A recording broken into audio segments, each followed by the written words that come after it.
کتاب کا نام ہے مرکات الیقین فی حیاتی نور الدین۔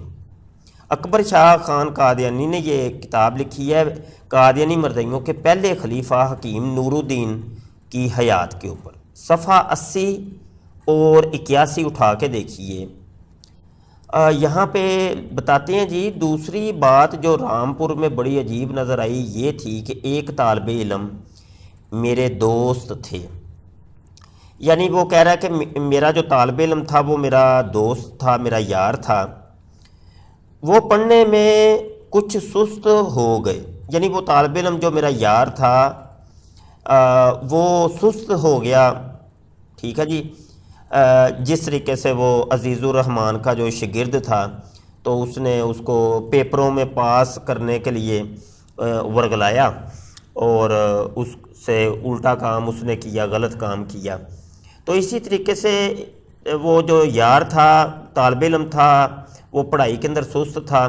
میں نے ان سے وجہ دریافت کی تو کہا کہ میں ایک حسین لڑکے پر عاشق ہو گیا ہوں۔ وہ لڑکا جو تھا نا، وہ یار تھا جو حکیم نور الدین کا، وہ کہنے لگا، یعنی وہ طالب علم تھا، تو وہ کہنے لگا کہ میں نا ایک حسین لڑکے کے اوپر عاشق ہو گیا ہوں۔ یہ لڑکا ہے بھائی، یہاں لڑکی مت سمجھیے گا، یہ لڑکے کے اوپر عاشق ہو گیا ہوں۔ بدوں اس کے دیکھے دل بے تاب رہتا ہے اور اس کی ملاقات کسی طرح میسر نہیں ہو سکتی، ہوئے ہوئے اس لیے پڑھا نہیں جاتا۔ میں یہ سن کر یہ حکیم صاحب فرماتے ہیں، میں یہ سن کر بہت دلیری کر کے اٹھا اور اس لڑکے کے پاس، اب یہ وہ جو مفعول تھا یعنی مشوق، تو وہ کہتے ہیں میں اس لڑکے کے پاس چلا گیا۔ یہ بھی ان کا شاگردی ہوگا کہ یعنی ایک شاگرد دوسرے شاگرد کے اوپر عاشق ہو گیا تو حکیم نور الدین کے تو دونوں شاگرد لگے نا، تو وہ اب دوسرے لڑکے کے پاس حکیم نور الدین چلا گیا، اپنے دوست کو بھی ہمراہ لے گیا۔ وہ جو حکیم نور الدین کا جو دوست تھا یعنی شاگرد جو عاشق تھا، اس کو بھی یہ ساتھ لے گیا اور اس لڑکے سے کہا، یعنی اپنے شاگرد سے اس نے کہا کہ یہ ہمارے دوست ہیں۔ اس نے کہا کہ یہ میرا یار ہے، یہ جس کو میں لے کے آیا ہوں، یہ تمہارے اوپر عاشق ہو گئے، آپ پر عاشق ہو گئے ہیں، اس لیے ان سے پڑھنے میں محنت نہیں ہوتی۔ اوہو، میری یہ خواہش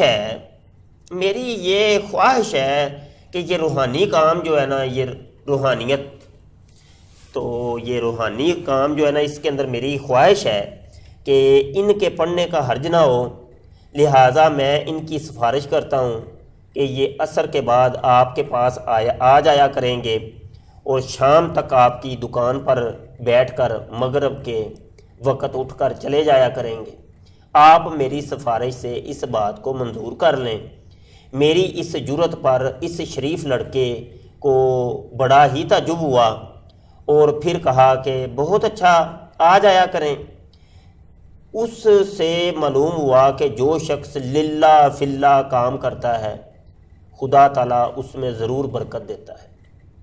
لکھ دی لعنت، سارے بولیں جناب، لکھ دی لعنت قادیانیت کے اوپر، مرزیت کے اوپر، یہ جھوٹی احمدیت کے اوپر، قادیانیت کے اوپر، جماعت احمدیہ کے اوپر، ان کے تمام خلیفوں کے اوپر، مرزا غلام قادیانی کے اوپر، کہ جس نے ان کو لواطت کی گندی بیماری کے اندر چھوڑ کے وہ مر گیا،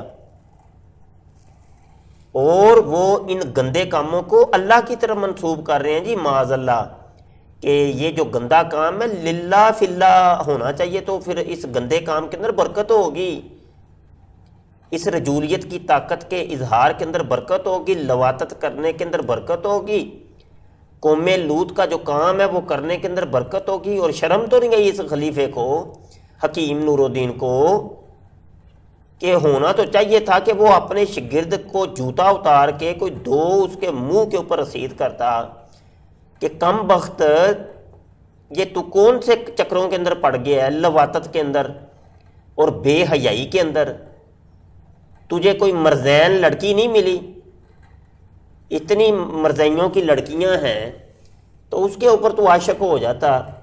تجھے لڑکے ہی ملے ہیں عشق مشوقی کرنے کے لیے.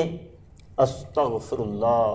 مرکات یقین فی حیاتی نور الدین صفحہ 80-81 آپ کے سامنے ہے. مرزائیوں کی ویب سائٹ کے اوپر یہ کتاب آج بھی موجود ہے. حوالہ غلط ہو منہ مانگا انعام دینے کے لیے ہم تیار ہیں. نہیں اگر یہ حوالہ واقعی آپ کو مل جائے قادیانی مرزائیوں تو پھر اس کا جواب بھی کم از کم دینا. اور جواب کے اندر یہ مت کہہ دینا کہ یہ بڑی روحانی بات تھی مولویوں کی سمجھ میں آنے والی نہیں ہے، یہ راز و نیاز کے باتیں ہیں. ہاں جی یہ قادیانیت کی مخصوص باتیں ہیں. تو بہرحال اللہ تم لوگوں کو ہدایت دے. پتہ نہیں کون سی یہ تم نے فحاشی کے اڈے کھولے ہیں. یہ ایسی گندی لواطت کی تم نے بیماری ہمارے پاکستان ملک کے اندر چھوڑی ہے. یہ ربوے سے اٹھ کے اب پورے پاکستان کے اندر یہ جناب ہر اسکول کالج یونیورسٹی مدرسے کو اس نے گھیر لی ہے. اللہ